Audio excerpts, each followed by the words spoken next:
I wonder if you've ever walked into, say, a meeting or a work social event and felt like you didn't quite belong there and someone was going to find out.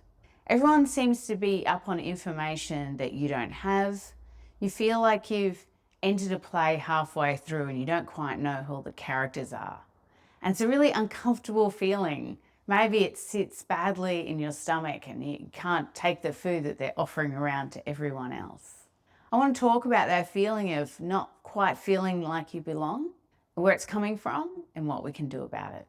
My name's Karen. I've been a chaplain for 10 years, and I've had so many conversations with people who are smart and competent, make a really great contribution to their area of work, but they quietly feel like they're the fraud. They don't quite belong. Somehow they're in the room by accident and people are going to find out that they're a fraud. And one of the curious parts of this is sometimes I really wish I could introduce them to each other and they'd find out that other people feel this way too. But of course, we can't quite do that. So we're going to talk about where that feeling comes from and what we can do about it. So let's talk about the feeling. See if any of this sounds like you. Everyone's talking about something with great confidence, but you don't quite know what they're talking about. It's like everyone's received an email or an article, but you didn't read it.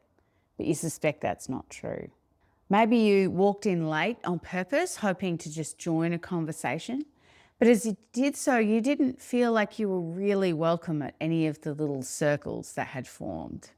You start to get nervous. You start to get worried. You start to look for opportunities in the conversation to say something a bit more brilliant than And when you finally get to make that contribution, people just skate right past it like you didn't say anything at all. And you're sure you made a good point. And other people seem to be making points at a similar level, if not worse. So what's going on? It's an uncomfortable feeling. And if that resonates with you, I want you to know that you're not alone. So psychologists have been studying this phenomena since the 1970s. They call it the imposter phenomena, and in popular culture, it's usually called the imposter syndrome. And it happens to people who are quite competent, good at what they do, but somehow they feel like that they're a fraud and that they're going to be uncovered.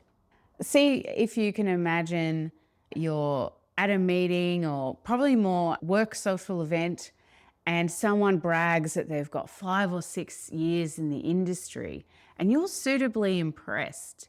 And then you think about it a moment or two later and realize that you have like 10 years of experience in this industry, but somehow you felt impressed or intimidated by the 5 or 6 years of your colleague.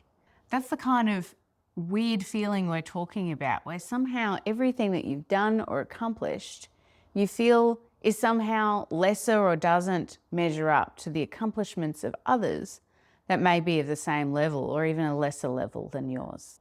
One of the great things about books is often they put words to things that we feel like we've experienced, but we haven't ever found the words to quite describe them. And we can feel seen and understood by people we've never met and never have to look in the eye. When we're thinking about this imposter phenomenon, which, by the way, is an observed phenomena. It is not a mental illness or a disorder or anything troubling like that. But there was a gentleman called Ignatius. He was from Antioch and he lived in the 2nd century. Ignatius wasn't a philosopher sitting somewhere safe, wondering about his ideas. He was the Bishop of Antioch, arrested for being Christian and sentenced to be thrown to wild beasts. That was to be in Rome. So under armed guard in chains, he was marched more than 1,000 miles through what is now Turkey, across the Aegean Sea and into Italy. And along that road, people came to him, Christians from local churches, travelled out to meet his guard detail, just to sit with him for a few hours before he was moved on. And so Ignatius wrote back 7 letters in total to the churches of Ephesus, Magnesia, Tralles, Rome, Philadelphia, Smyrna, and to the bishop named Polycarp. He could have used those letters to write about his own fear or to plead for his life, but he didn't. He wrote about how the church should treat one another while he was gone. He wrote 2 of those letters to the Magnesians and the Trallians when he had weeks of that march ahead of him, and death sentence was waiting at the other end of it. That's the context for the word that he reaches for next. And he spoke about, it is the word, and my best pronunciation, I apologise to Greek speakers now, which translators really puzzled over because it seemed to mean both shame and respect. And the translators didn't think that that made any sense. But when you read a bit about the context he was talking in, you can actually see traces of what we've come to call the imposter phenomenon. This word talks of shame as in feeling like you don't belong, but also making a solid contribution to a community where you absolutely do belong. Isn't that comforting? Like someone was talking about this and thinking about this. It's not just our self-involved modern phenomena or something. This feeling like we want to do something well in a community, but not sure if we're quite cutting it, is incredibly old and doesn't mean we're not in the right place. So our friend Ignatius can inspire us with a different approach to tackling the imposter phenomena. And that's to focus on our contribution to our community rather than wondering if we really belong. The difference sounds subtly different, but let me make it more tangible.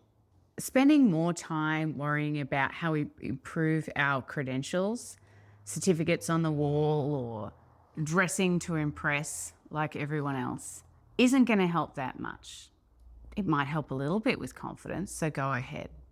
But making a contribution and focusing on that contribution is where the real power lays. Instead of worrying about ourselves and whether we fit or whether we'll be accepted, what we can do is focus on the contribution we're going to make. And it can be small or large.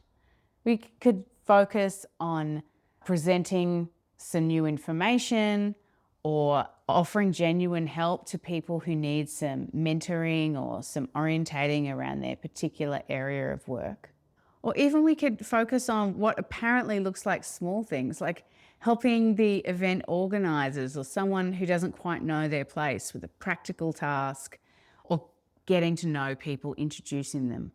If we walk into these spaces with a mission to be truly helpful and to contribute to the community, then our energy and our mental space ends up going to that instead of worrying about if we'll be accepted.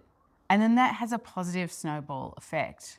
We appear confident in part because we're focused on our task, and we're listened to by the people who want to listen because we genuinely are making a contribution, often without the nervousness that comes with wondering and hoping if our comment will be smart enough or accepted enough.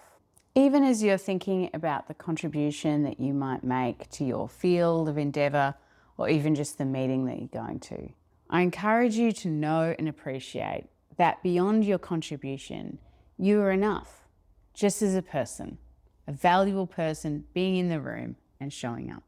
If you're interested in a bit more about these ideas, I'll link to an article down below that I've written on my Substack, which is about this idea of the imposter phenomenon and particularly what Ignatius had to say about it. Thanks for watching Sanctuary Corner.